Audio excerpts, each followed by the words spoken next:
In this guide, I'm going to show you how to add your own audio or music to Instagram Reels.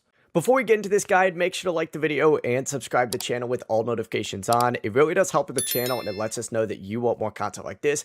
We'd greatly appreciate it. And if at any point throughout this guide you did have any questions, just ask them down in the comment section below and we could help you out further. I'm going to be doing my best to reply to every single comment down there. Begin by opening up Instagram and just start creating a new reel. So hit that plus icon, select reel, and then let's just go ahead and go over to videos and we'll choose any video that we've recently worked on. Let's do this one right here, right? Select next on it. It's then going to take you to a page that looks something like this.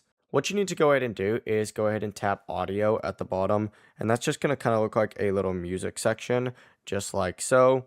You're going to see a little import audio here. Now select this. Now it's going to specifically import the audio from another video clip, so you can have this in a video.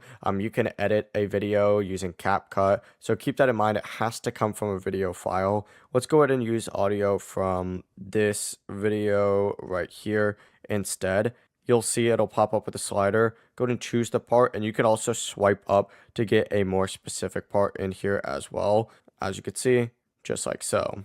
The process really is that simple. Before you leave this guide, make sure to like the video and subscribe to the channel with all notifications on. It really does help the channel and it lets us know that you want more content like this. We'd greatly appreciate it. And if at any point throughout this guide you did have any questions, once again, ask them down in the comment section below and we could help you out further. I'm going to be doing my best to reply to every single comment down there. Have a great rest of your day though. Peace.